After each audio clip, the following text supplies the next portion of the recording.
Welcome in to the DNVR Avalanche Podcast presented by DraftKings Sportsbook. Use code DNVR when you sign up for a new account for amazing odds boosts every single day. Pick of the week for you. One of the people on this podcast still has all of their first round predictions alive. It's me. I have them. I mean, as long as I get the teams right, I do not care about the games. I also actually agree with you, but trying to get the games played right is like. But also, I understand why the bracket challenge does that to separate people out. I'm just trying to get the teams right. That's what I'm going to care about. I agree, but when you're trying to make a little bit of extra money, I'm looking at a series like Carolina-Boston. You pick the sweep. Carolina's up 2-0 in the series. You can still get the sweep at plus 330. Yeah, I mean, going back to Boston with the Antti-Raanta situation. I get you. I hear you, but Boston has not looked particularly competitive in that series either. They've been okay, right? Yeah. And I think that's sort of what we were expecting. Yeah. I would say accurate. There was a clean sweep on our show of people picking Carolina. Yeah. There were no doubts. When I went and watched the PHNX one, they were like, this one is the most 50-50. And then they were like, our friends at DNVR all felt confident about Carolina. And then I think they all picked Boston. So it was we pitted podcast against podcast on that one, but I thought it was funny watching their show where their perspective on it was just so different than ours. And I was like, yeah, fair enough. That's playoffs, baby. You never know what's going to happen. That was also one of the toughest series coming in to really look at. And then you have this whole third goaltender situation, which of course we're going to get into today. Yep. But before we do, well, first of all, go over to DraftKings, use the DNVR code. Start betting. Use our pick of the week. Must be 21 or older. Colorado only. Other terms, restrictions, and conditions apply. See DraftKings.com/sportsbook for details. Of course, if you have a gambling problem, call 1-800-522-4700. Okay. Now, AJ, you're talking about pitting podcasts against podcasts. Yeah. We have a clip to play for you, where some people say some words. This is the Locked On Predators podcast. Yep. So we referenced the Locked On Preds pod last night, and this is actually how their Game 2 review started. This was how it began. I'm a writer and editor on theforecheck.com, and I have a partner in crime. You do. I am Ann Kimmel. I'm a writer at ontheforecheck.com. So we actually have a bit of breaking news, Ann, that just came in. Juventus, everybody knows the big European soccer club in Italy. They have just signed Nathan MacKinnon to a big contract. They apparently watched his ability to fall down at the lightest bit of contact, and we're like, you know what? This is the epitome of what Italian soccer is all about. We need somebody who apparently is like the strongest player on the Colorado Avalanche, the absolute peak physicality, but for some reason can't stay on his skates when a light breeze comes his way. Mm-hmm. Now, all joking aside, I do want to congratulate Nathan MacKinnon on graduating summa cum laude from the Jim Carrey School of Overacting. It was well-earned degree, and I love seeing you put your talent and your skills and all you've learned there to great use on the ice.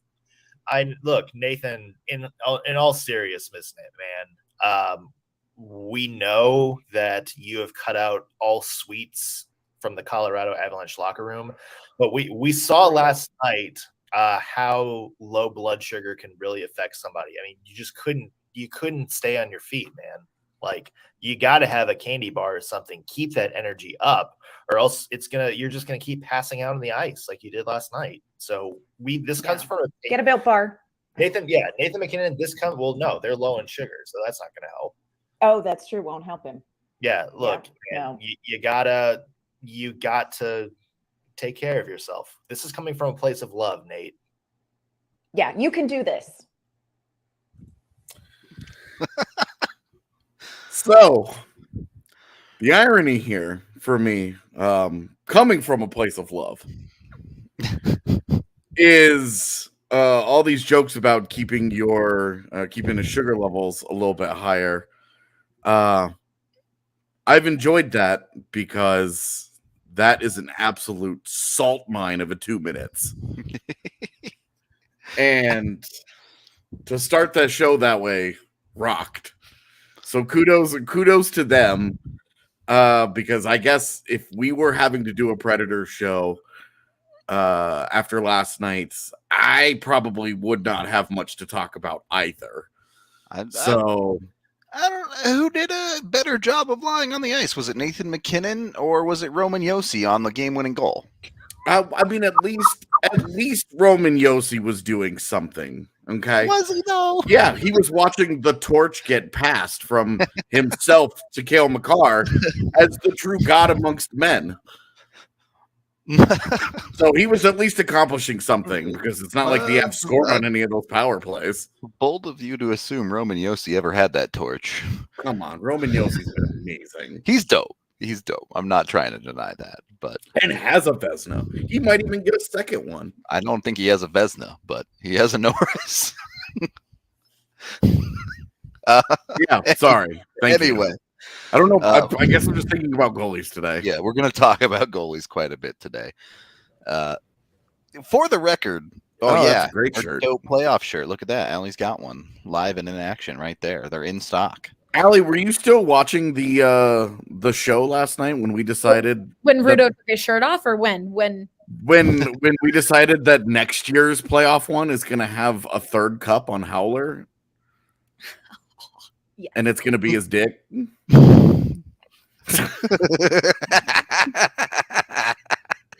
Guess not. Goodbye. Okay. For the record, digging through all of the salt, McKinnon did totally just I don't want to call it a flop because I don't think McKinnon was looking for a penalty there, but he totally just decided he was going to fall over on that play. Yeah, I also thought it was interesting that Andrei Burakovsky did the exact same thing several minutes later and did not get a penalty called. Yep. Like he just yeeted a dude after the whistle and they were just okay with it. And it was like, I don't understand what the officiating crew is up to right now. Weird things going on that front for sure. But I mean, you're talking like we always talk about, we just want it to be consistently called, and like no game has ever been consistently called. I mean, it's a thing with levels, right? There's a certain level of consistency you're hoping for. Yeah, but that's okay. I understood where they were coming from and being frustrated that got called. But I also understood where the officiating crew was coming from because there were players just taking runs at each other after whistles, I don't think that's what got called. If you go back and watch the replay of that, after Nathan McKinnon gets knocked down, Dante Fabro just straight up bitch slaps someone else on that play. And I think that's what ultimately got Fabro into the penalty box, not the McKinnon flop. Okay. But I mean, that kind of just furthers my point is that it felt like they were still wildly inconsistent for sure. It felt like the officiating crew was like, we're done with this because these dudes are just running around after the whistle, acting a fool, and we're putting a stop to it. And because the game was still competitive, like power plays were at a premium, like they mattered, right? So they ended up not mattering in this game, actually, but. Yeah, well, okay. I would say that not scoring on a 5-on-3 at the start of the third period of a 1-1 game mattered quite a bit. Well, fair enough. Can't have a great argument against that, but not the topic I wanted to get into this deep today, but here we are. Yeah. This is mostly going to be a Connor Ingram hypecast from here on out. No kidding. Like, I'm sure all the Preds fans have already turned it off, but Connor Ingram was genuinely dope. Right. He was so good, man. And like we talked about it last night. Like he got a little bit of help along the way, but very rarely does a guy put together a 49 save performance in the playoff and like not get a break or two along the way. Like it's not 49 spectacular saves. Like the number of shots that just went right into the glove, where he didn't have to flash the leather, he doesn't have to do anything. It's perfectly positioned. And another puck hits it, and he just catches it, and he's like, all right, we good. Yep. Like, he was in great position all night. He read the ice really well. He played really, really well. Yeah, even, like, a couple of the key plays that went his way, like, yeah, sure, Kadri didn't lift that puck, but totally. And still got across. And, like Landeskog puts one behind the net, on the back door. Like, some breaks there, but yeah, you're right. Like he gets across and he forces Kadri to make a better shot, because if he just doesn't get across, that puck goes in. Yep, straight up. Like that's how it works. He so beat him, and they did eventually, but that's also and the Predators got caved. it's funny because like the goal that beats him just isn't that good. It's really not. It's nothing special.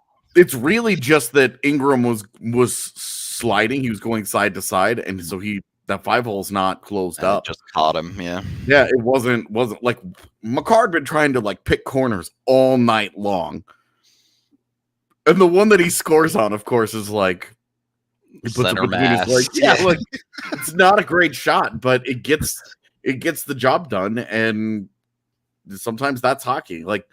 He made enough good saves, and the Avs blew enough chances that you could say they even things out a little bit, with that being the one that went in, where they like it's the playoffs too, because there's not even we made it to overtime. We whatever. Like we got the point, right? Like that doesn't exist. You lost the game. The series is 2-0, and that's that.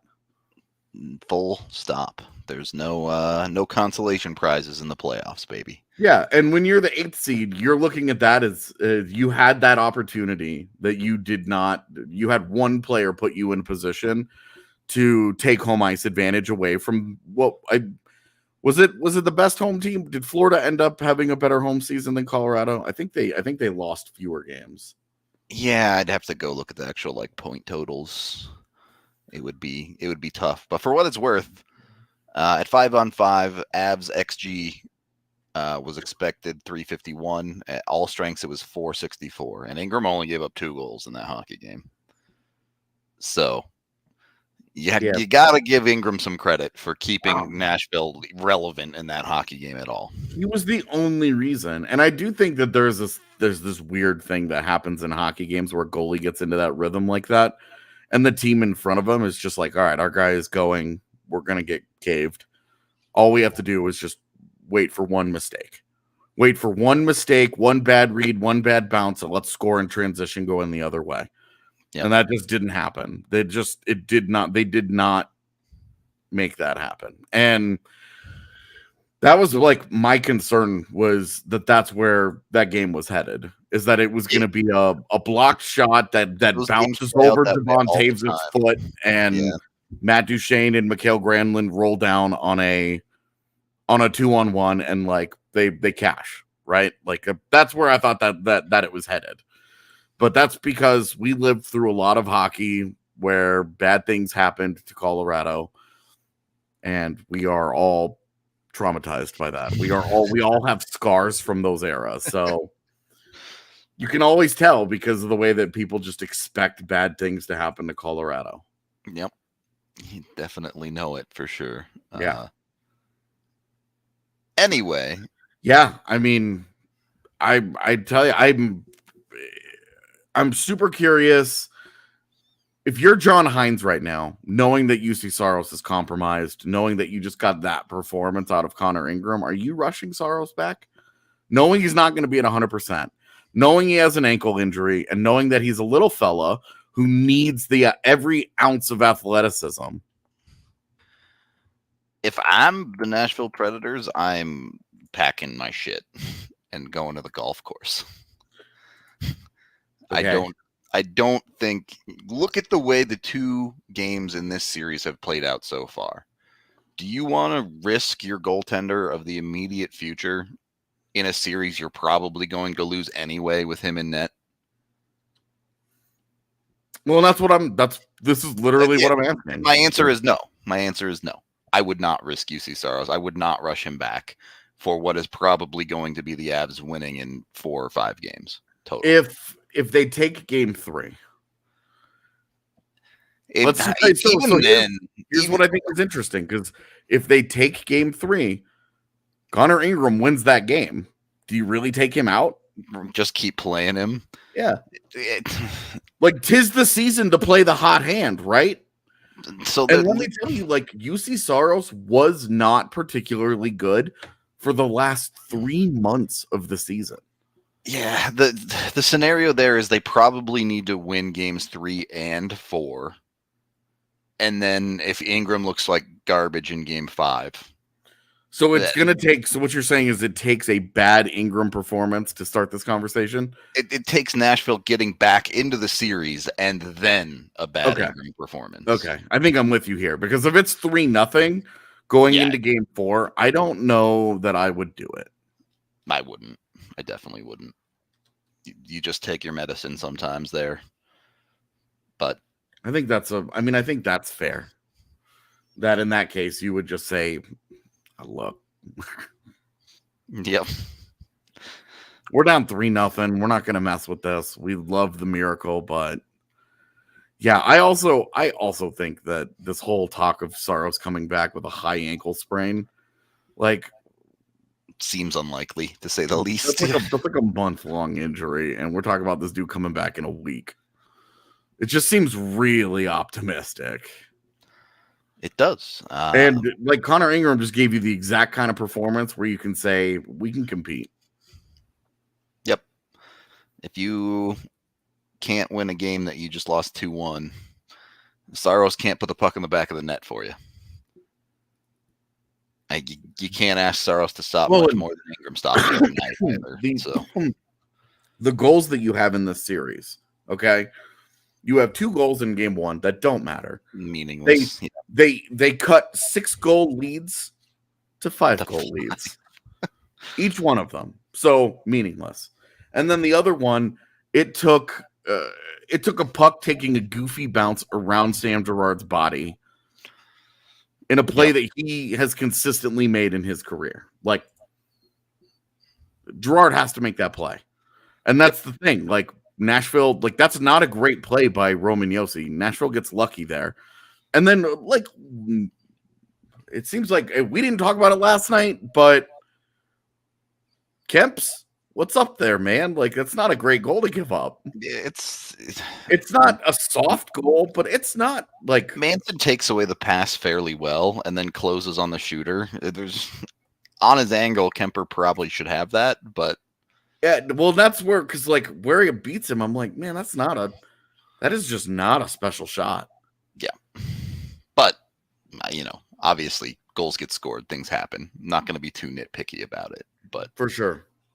There are honestly, like, the McKinnon goal, same thing. Like, yeah, you're looking at both goalies, and you're like, how is it that this was a 1-1 game when those are the goals you guys let in the first period? Ingram was way off his angle there too to be beat short side like that. But not the only 2 goalies we want to talk about today, though, because the NHL playoffs is going through goaltenders at a extremely high rate. So.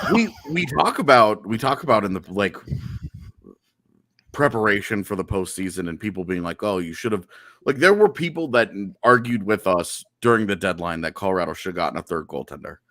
Yep. Because if their first 2 guys get hurt, what are they going to do? And we always say, look, if you're down to your 3rd goaltender, you're probably screwed anyway. Yep. Certainly if it's a long-term situation. We can talk more about this, but we are brought to you by Avaca TV. You can go over to avaca.tv/DNVR. That's EVOCA.tv/DNVR. You can watch the whole first round of the playoffs. They have altitude for you with the Avs, of course, when the Nuggets come back, they'll have that too. They have Rocky Mountain, or the Rockies rather, on AT&T Sportsnet. And of course, they have national channels. So when the Avs are playing the playoffs on ABC, you can get that. Obviously, you can get all the Nuggets games, Broncos games too. So when it comes to sports in the Denver area, Avaka TV's got you covered top to bottom. Just $15 a month for the first 3 months.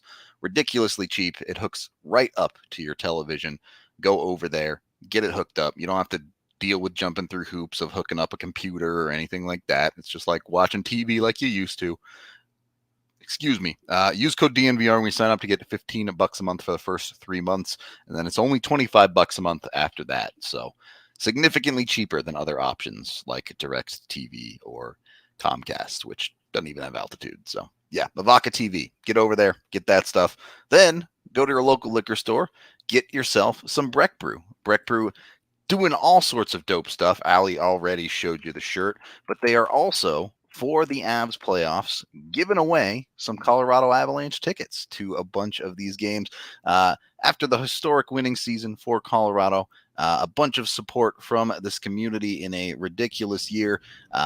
There you go. There's the shirt. Go get the Breck Brew Avalanche shirt. Howler repping it strong. You see where she zoomed in on there? Yep. Where that third cup is going. Exactly right. AJ! God damn! I'm zooming in on a shirt that says Avalanche Ale. God. No, I need a drink before you start that today. Breck Brew giving away a pair of tickets to Community Stars each home playoff game. Even if the Avs make it all the way to the Cup Finals, they're giving away tickets to that. They invite you to nominate stellar community members and Avs fans who should get the chance to celebrate at a playoff game this season. So that's 2 tickets to every single home playoff game the Avs play this year. They will also donate a portion of the proceeds of sales of Avalanche Ale through the playoffs to the community fund in Boulder to help with the Marshall Fire victims. Go to breckbrew.com, nominate your community stars, and send them to an Avs playoff game. Second period of the DNVR Avalanche podcast presented by DraftKings Sportsbook. So if you count Connor Ingram as a third goaltender, there are 2 other teams also playing their third goaltenders at this point, that being the Carolina Hurricanes, which, we'll get into. Kid's pretty good. And the other team that the Pittsburgh Penguins, because Casey DeSmith did get injured in triple overtime in game 1. And those are all the one thing these all have in common. The starting goaltenders entered the series hurt. Correct. And then the second goaltenders got hurt through play. Some of these are a little bit questionable. Rod Brindamore was very unhappy with David Pastrnak in the injury to Antti Ranta. It's an interesting scenario. Looking at some of that stuff, I do kind of understand the no goal the other night, and any contact with a goaltender is certainly something that makes fan bases worry. I don't want to get the Deutschman brothers after me on Twitter again, so I'm moving on from goalie interference. Fair enough. But it's been extremely surprising to me how unsettled the goaltender position has been in these playoffs. And it's not just the third string goaltenders. You have St. Louis, where Husso just got bombed the other night, and now they might start Binnington in game 3. It's Husso. It's Husso tonight. Husso, good for them. It's Husso tonight. Yeah. You have Minnesota on the other side too. If you're Craig Berube, doesn't it take some stones to stick with Ville Husso? Oh yeah. Same could be said on the other side though. Flower got bodied in game 1, and they stuck with him for game 2. Sure, but that's a guy with a track record. Sure. And Husso is a technically rookie goaltender. And like you're talking about like a guy like Cam Talbot's not done enough in his career to be like, I'm going to bat for you over Marc-Andre Fleury, right? Like Jordan Binnington won Craig Berube a cup. Like Craig Berube is a Stanley Cup winning coach for the rest of his life because Jordan Binnington got him there. True. And he won't give him a start. And so that's what I'm saying. Like it takes some stones for him to be like, yeah, this rookie, Like for sure.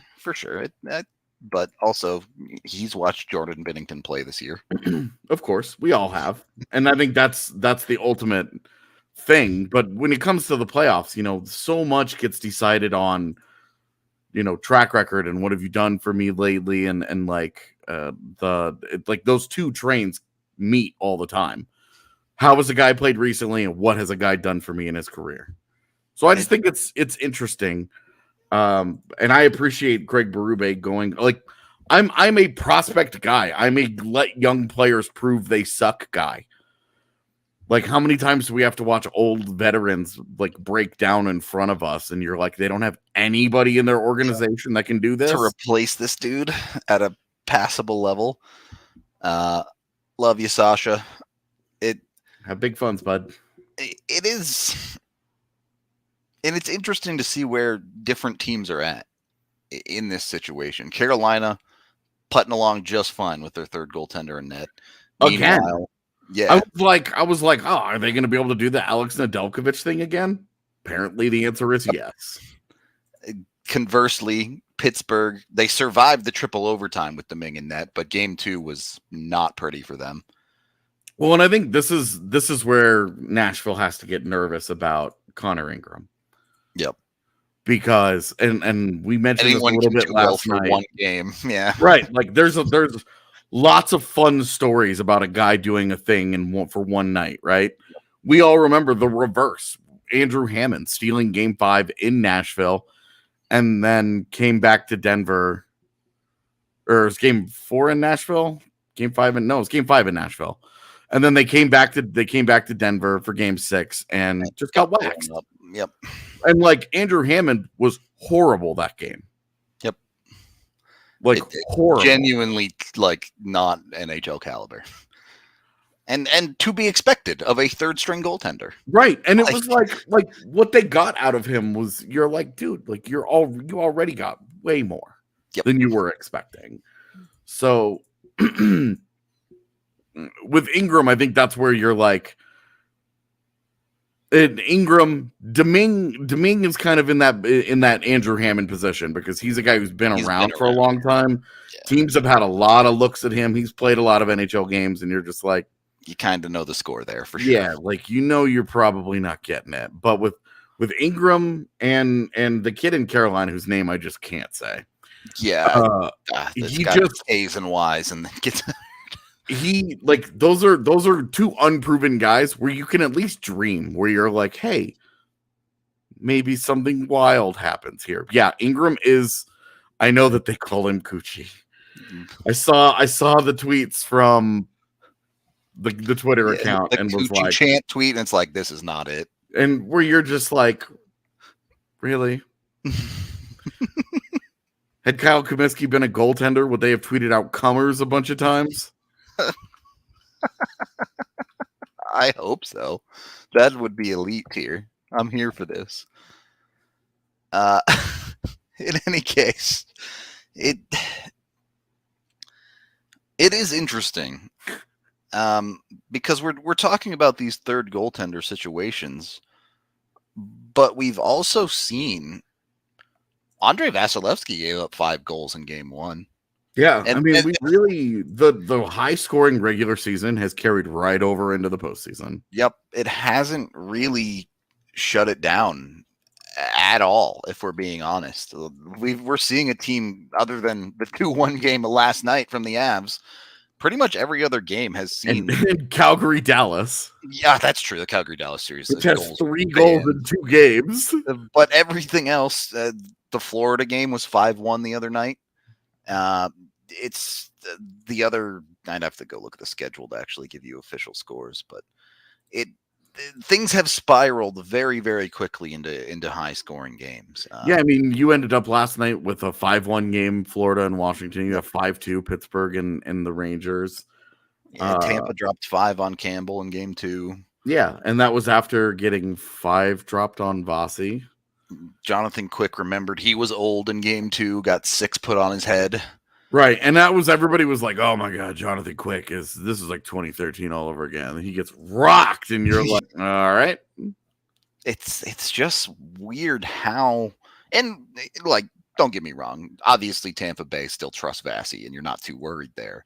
Yeah. I mean, that's a guy with enough of a track record where you're like, come on, this is fine. But it's weird. Other than the Dallas-Calgary series and Kemper, these goalies are kind of getting rocked left and right in these playoffs. Yeah. You know, is some of that, and like Kemper penalties getting called, maybe, but Kemper hasn't really been tested much either. No, he's not. He hasn't really had to do a lot. Really. Like he made a couple of really nice saves last night in overtime. Yep. Where you were like, oh God, this is it. This is the heartbreak. And then it just didn't happen. Yep. Like Kemper's just done his thing. He's done what he has to do. No doubt about it. You take what you can get. And right now, most teams aren't getting great goaltending one way or another. Granted, we're only 2 games in. There's plenty of time for series to settle in. But I am curious, what did you think of the Shesterkin play? I'm not usually like go and defend your guy. What are you guys doing? Kind of person. But I was blown away at how the Rangers just let them get big mad about it. Their best player, their most important player, get run over by Jeff Carter. Yeah. I don't see where Shesterkin sticks his leg out. I don't see where he initiates contact. He goes behind the net and he skates back in front. An extremely normal thing, and it looks like Jeff Carter's just like, I'm gonna smoke this dude. And he does. Like I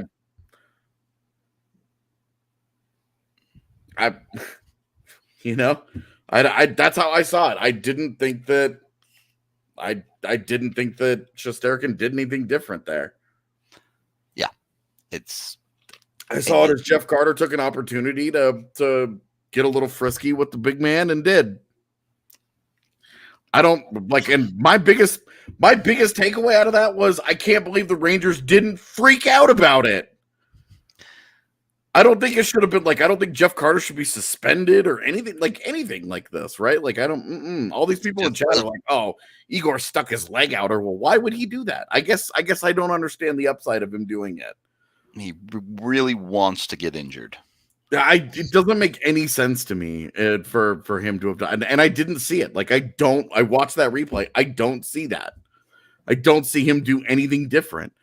And when you watch it like frame by frame, it's pretty fun that people can talk themselves into all kinds of things where they're like, oh, he makes this totally conscious decision in this quarter second that we have slowed this down to.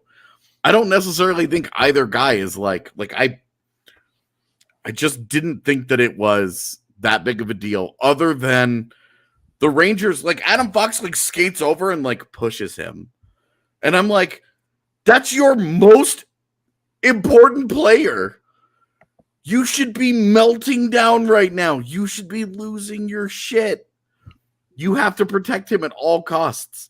And that, like, Jeff Carter just smoked that guy, and like Adam Fox pushes him a little bit. It's weird too, because we've seen this play again. It's essentially not quite as direct contact, but the same thing Pasta did to Ranta in the Kane series. Ranta goes down, gets hurt because of that. It's this weird gray area of hockey where it is one of those places you feel like this is where the players still need to police themselves a little bit. Yeah. And if you touch the goalie, you're gonna get punched in the face. Yeah, don't touch the goalie. It's kind of the order of operations that come in that situation. So. Right. Like straight up, it's like just don't touch my goalie. Yep. Like some basic rules here. You know, like Val Nichushkin the other day went in on David Riddick and like poked at the puck. Actually, I think it was Ingram by that point. And poked at the puck. And the Predators was like the weakest poke ever, and they rabble. And you're like, yeah, it's the postseason. That's how it is. Like, don't touch. Like, you know, when you do that you're gonna draw a response, and that's fine. Like, That's just part of the game. A guy is going to go in there. He's going to poke at a puck because if he pokes it loose and scores, it's a goal and everybody's happy. If he doesn't, he's going to take a little bit of a beating. Great. But it's really weird to see. And somebody mentioned it in chat earlier that Hampus Lindholm got blown up by Andrei Svechnikov. And what I thought was a perfectly fine hit, it was a heavy hit, but it was fine. They didn't do much about it. Yep. And you're looking at this year and like the contrast. Where the contrast, because we spent all year watching the Avs, and the Avs were like overly sensitive to any kind of like big contact on their players this year. They'd show up for like, everything. Yeah. We had the conversations of, can Nathan MacKinnon calm down, please? Because he might have broken his hand getting into a fight with the Minnesota player in a meaningless situation. Yep. And like all was good and everything is like everybody moved on. But like it was shocking to me, that contrast. The polar opposite. Yeah. Yeah, you're watching and like the Rangers entire offseason was about going out and getting tougher. And not use it at all. And right. And Boston's whole identity for like its entire existence has been rough and tumble hockey. Yep. And they just watched those things happen. The Boston is interesting too, because once the game gets out of hand, they have been gooning it up after the fact when the score's out of control. Yeah, the Martian slashing the goalie was like total. The whole interaction was like, this is very petulant from both of you. Yeah, but like not dangerous. It was just toxic. Yeah, you're just like, this is what League of Legends chat was like. That is accurate. An accurate statement. Hockey needs to turn off all chat. Confirmed. Oh my God, dude. Yes. 100%. We are brought to you by the American Raptors. If you haven't heard of the American Raptors, they're Rugby Town USA's newest rugby team, composed of athletes who have competed at the highest levels of other sports, being brought over to rugby to see just how far they can go. This includes professional NFL players, XFL players. You got the AAF in there, pretty much every football sport under the sun. They're trying to bring people over to rugby and do quite well. If you want to go check out a game, you can get tickets for completely free at AmericanRaptors.com. If you miss a game, you can stream it live on the American Raptors website too. So get over there. You can also follow the DNVR Rugby account with Colton Strickler, who has amazing podcasts every single week. You can also get 101 pods from him if you're new to the sport. He'll break everything down. He'll teach you how to play the game, how to watch the game, all of that awesome stuff. And rugby is dope. So it's a great time. Colton really knows his stuff. He knows how to explain it even to a simpleton like me. So highly recommend you go check out the DNVR Rugby Podcast today. Third period of the DNVR Avalanche Podcast, presented by DraftKings Sportsbook. Rudo and AJ coming at you. AJ, Eagles took game one of their first round series the other day, 5-2 over Henderson. They play again tonight. You're seeing some nice contributions from some of the, I guess you could call them prospects still. I don't know. Martin Kaut is starting to drift into that what are you territory. Can we not do this right now? Yeah, we cannot. Quality game from the Eagles. How about that? Like, let's just focus on the fact that the Eagles are playing good hockey. They've got 2 chances tonight, and if they need it tomorrow to end Henderson's season and to officially put the dagger in Vegas as an organization this year. I just don't want to get into this prospect thing right now, man. We don't have to. That's fine. I'm sure we can do that in the off season plenty. Well, because it's like I tweeted about it the other day, like what should be like a good, and it's like, are they even prospects, AJ? Quote unquote prospects, don't you mean? How is Martin Kaut still a prospect? And it's just like, I mean, I wouldn't go that far, but not important. All right, cool. Like the fact that he's playing great and had a 2-point night in the first game of the playoffs, and this is what you want to focus on, like.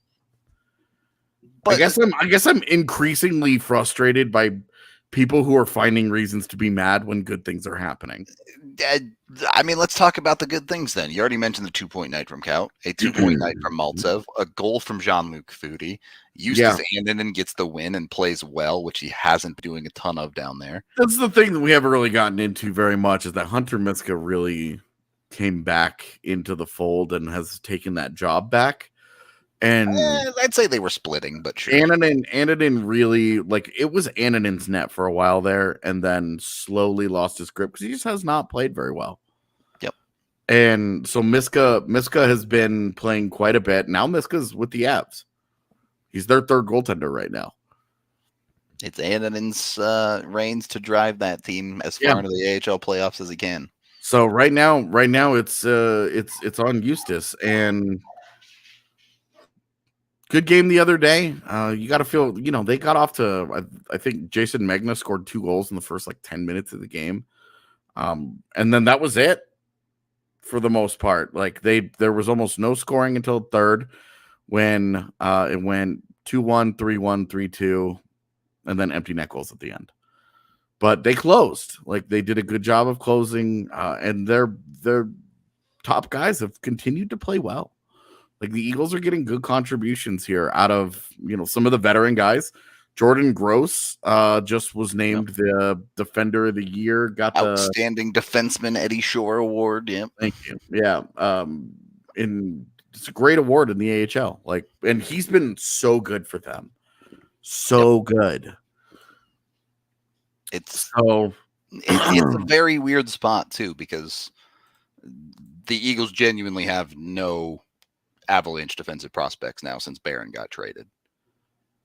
Yeah. So, I mean, you're really not looking at that as a group that, and I think Dennis Gilbert is once again hurt. Yeah, he has not been able to stay healthy this whole season, which sucks because he's out. When he's played, Dennis Gilbert really good. Yeah, really good this year. But that's the way it goes. And Gross, over a point per game player as a defenseman in the AHL this year. Yeah, he's been great, and of course his one NHL appearance this year was that fiasco in Nashville. It was a disaster, top to bottom. He took 2 penalties and did not have a memorable day. Was not a great one for him, but good to see him playing well in the AHL, of course. Yeah, and that's what he was signed for. The Avs are deep enough on defense, honestly, that Justin Barron was the 10th guy on that list. That's why they were comfortable moving Justin Barron. Yep. And, Sean Barron. Arturi Lehkonen has been sick, so I just don't know how you can feel bad about that. Yep. The Avs NHL side of it has clearly been just fine for Colorado when it comes to that trade.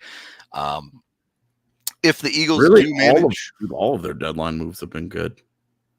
Yeah, the least good move is unfortunately Cogliano's day to day right now. But even he scored a goal in game 1 before he scores a shorthanded goal. If the Eagles do manage to defeat Henderson in one of the next 2 games, they will move on to the semis, where I believe they'll play the Heat, not the Reign, but I'm not 100% sure. Yeah, they're trying to figure out their bracket this year is tough. So I was just going to let that one be. When they play and they give us the schedule, then we'll get into it.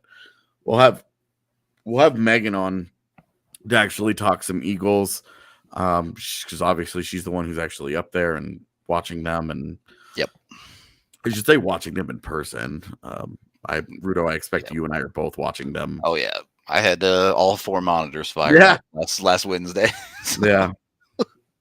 Yeah. So the best of 3 thing is mostly because the Pacific Division, the whole division, made the postseason. It's 7 of the 8 teams. I think they had to cut down.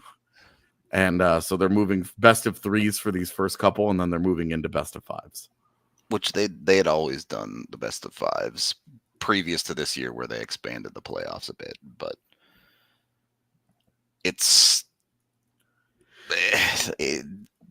minor league hockey has to do whatever it has to do when it comes to things like playoffs, and that they had cut down on travel, other things as well. Yeah, a lot of considerations. Yeah. It's definitely not uniform where you're just like, okay, here's the league-wide system, and there you go. Yeah. Teams playing back-to-backs in the playoffs sums it up, I think. So yeah, I mean, that's just the AHL. Like, that's just life in the AHL. You just play back-to-back. You're happy they're not getting 3-3s, basically. They don't do much of those anymore. I remember when they used to do man. a lot, man. I remember, like, by the third time going to an Arrows game, I was like, God, I am so sick of being at this arena. Okay. So any final thoughts here, AJ? Avs are up 2-0 in their series. Playoffs feeling good. They've been really fun. Just they haven't been that low scoring, but they've been exciting to watch, even if some of the games are blowouts. Yeah. All right. No, I mean, it's been great. A lot of great stories for this postseason so far. You know, you've got 3 third-string goaltenders trying to lift their teams up. All the bland jokes, blah blah blah blah blah. But like the Avs, I think the Avs have been compelling because everybody is waiting for the shoe to drop and waiting for them to fail. Yep. And it's only been 2 games, but they've been so utterly dominant in both that it's like, oh, okay. All the doubters have kind of just gone. Yeah. Well, the Nashville's not even any good. Yeah, they've moved the goalpost to the next thing. You're like, yeah, totally. Like, fair enough. Like, they're not very good. You're right. But that's your reward for being first in the conference. There you go. You get the worst playoff team. So, would you say it's been a waste of 4 days? So I guess it's only 3 days. So no, it's really been 3 days very well spent. There we go. I've enjoyed it a lot. I've loved the whole like Cale Makar versus Roman Josi head-to-head thing because it really turbo dunk again. Well, and it really goes to show you like Roman Josi's best argument is not for the Norris, but for the Hart. Yeah, I think there's a good argument there for the regular season. Yeah, and it goes to show because like I went and I looked last night, and Roman Josi in this series, I believe it was 31 Corsi for and 60 against through 2 games. Like Roman Josi's getting bodied in this series, and right now he has 1 assist because a puck squirts through Sam Girard, and that's it. And that's and he's on the ice for the goal against Colorado's 4th line. Like Cale Makar scores the goal. Cale Makar is the shit, right? But Darren Helm, Logan O'Connor, and Nico Sturm in there grinding the puck out. Won that game for them last night. Like the whole possession, the whole in the zone, all of that happened because of the 4th line just being better. Yep. And like there will be better 4th lines than Nashville's in subsequent rounds if the Avs get there. But last night, like you're just seeing like Colorado's depth is pretty well ripping up. Doing just fine. Yeah, but what the Preds have to offer right now. So it's pretty it's an intriguing storyline for me. And I was watching the matchups and the assignments pretty closely last night. And I just think it's interesting. I just think it's interesting that Roman Josi, and like the same thing was true of Victor Hedman, and we've talked about this in the past. Like that guy's not Victor Hedman, does not take on top matchups in Tampa Bay. And Roman Josi super version of that. Yeah, he's taking on not top matchups, and he's feasting like crazy offensively, and still taking L's to the 4th line. Yeah, that's a tough one, man. That's a tough one.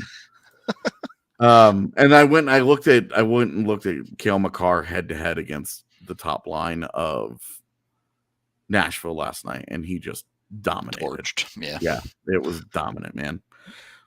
So it was it's really an interesting dynamic to me, like how we view that award and how we talk about these different style of players, and then you get into the postseason and it all gets ramped up. And some dude's got a Conn Smythe to go win. And like it through 2 games, Obviously, yeah. It just hasn't been close. And I'm really curious what adjustments John Hines makes in trying to hunt matchups in Nashville. Putting out the top line with Roman Josi and Dante Fabro against the third round. Or the third line of Colorado against GT Comfort, right? Like trying to go hunt that matchup a little more aggressively because he'll have last change. I want to see how they do at home. I want to see, because the Predators are a pretty solid home team. They had 25 home wins this year versus 16 games that they lost. But Colorado had 24 road wins. So you're talking strength here. Yeah. I want to see how it goes. That is what we get to see tomorrow. We'll see if the Avs can take the 3-0 lead in the series or if Nashville battles back a little bit. Looking forward to it. Also looking forward to all the games tonight. As always, it's first round of the playoffs is the funnest time of the year because you just watch hockey literally all evening. And on the weekdays, weekends rather, you'll watch it literally all day. So hope y'all enjoy the games coming up. Hope y'all enjoyed the podcast. We're going to get out of here for the day. Thank you, everyone, for watching, listening, however you consume. We appreciate it all. Pod Mom says goodbye. AJ says, come hang out on TDSP at 4:00. AJ's going to be on it. Brendan Vogt's going to be on it. Ryan Koenigsberg's going to be on it. It's going to be awesome. Yeah, I don't know what we're talking about, but it will be fun. Best playoff rivalries in Denver sports history. Ali Monroy versus Dick Jokes. Got it. No. No. We love you. We'll talk to you on the next one.